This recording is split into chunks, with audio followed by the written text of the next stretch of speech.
സ്കൂട്ടറിലെത്തിയ മൂന്നംഗ സംഘം ഗൃഹനാഥനെ മർദ്ദിച്ചതായി പരാതി. കൊല്ലം അഞ്ചൽ വിളക്കുപാറ സ്വദേശി 62 വയസ്സുള്ള രാജേന്ദ്രനാണ് മർദ്ദനമേറ്റത്. ഇദ്ദേഹത്തിന്റെ ഇടതു കൈയും വലതു കാലും അക്രമികൾ തല്ലിയൊടിച്ചു. എനിക്കറിയത്തില്ല, ഞാൻ അവരെ നേരത്തെ കണ്ടിട്ടുമില്ല, അവരുമായിട്ട് യാതൊരു പ്രശ്നവുമില്ല. ഇപ്പം ഇതുപോലെ എനിക്ക് എറികെട്ടി തിരിഞ്ഞു നോക്കുമ്പോഴാണ് ഇവരെ ഇന്നാരാണെന്ന് കാണുന്നത് വരെ ഒന്നും അറിയാൻ വയ്യ. ഈ കല്ലും തടിയും പോലീസുകാർ കൊണ്ടുപോയിട്ടുണ്ട്. ഒരു സ്കൂട്ടിക്കകത്താണ് വന്നത്.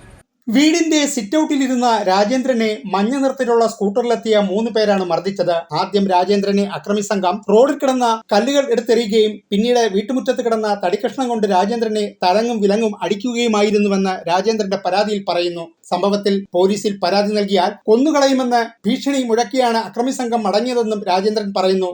ഒരു 3 പേരുണ്ടായിരുന്നു. എനിക്ക് ഒന്നും കേടാ വീടിനകത്തുനിന്ന് ബസ് എറിഞ്ഞ് എൻ്റെ കൈയുടെ വലത് കൈക്ക് ഇവിടെ എറി വാങ്ങിച്ചിരുന്നു. ഈ കേരള വീട്ടിലതെന്ന് പറഞ്ഞിട്ട് അവിടെ ഞാൻ വാഴ കൊണ്ടുകൊടുക്കാൻ കൊണ്ടുവന്നൊരു തടി ഉണ്ടായിരുന്നു, ഒട്ടക്കമ്പ്. അത് പോലീസുകാർ കൊണ്ടുവിട്ടുണ്ട്. ആ തടി എടുത്താണ് പിന്നെ പ്രയോഗിച്ചിട്ട് ഇവിടെ കളഞ്ഞിട്ട് അവർ പോവായത്.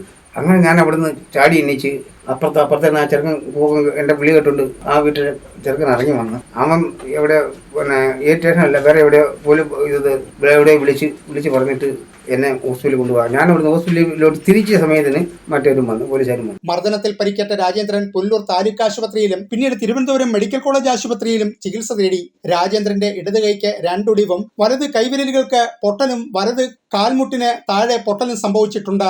ഏരൂർ പോലീസിലും കൊല്ലം റൂറൽ SP-ക്കും പുല്ലൂർ DYSP-ക്കും രാജേന്ദ്രൻ പരാതി നൽകി. മക്കളെ വിവാഹം കഴിപ്പിച്ചു വിട്ട ശേഷം താൻ സ്ഥലം പാട്ടത്തിനെടുത്ത് കൃഷി ചെയ്തു വരുന്ന രാജേന്ദ്രന്റെ ഭാര്യ വിദേശത്ത് ജോലി ചെയ്തു വരികയാണ്.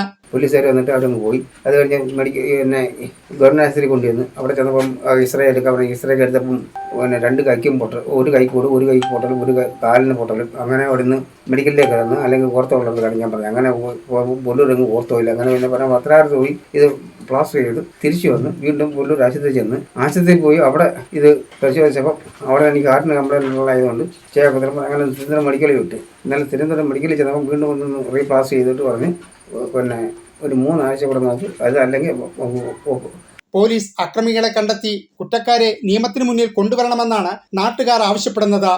16-ാം തീയതി പോലീസിൽ പരാതി കൊടുത്തിട്ടുണ്ട്. ഈ പോലീസ് വന്നുപോയതല്ലാതെ നേരിട്ട് അന്വേഷണം നടത്തുകയോ മറ്റോ ഒന്നും തന്നെ ചെയ്തിട്ടില്ല. 23-ാം തീയതി SP-ക്ക് DYSP-ക്ക് ഇവർക്കൊക്കെ പരാതി കൊടുത്തിട്ടുണ്ട്. ആ പരാതി അടിസ്ഥാനത്തിൽ ഇപ്പോൾ പോലീസ് ഊർജിതമായ അന്വേഷണം നടന്നു വരിക.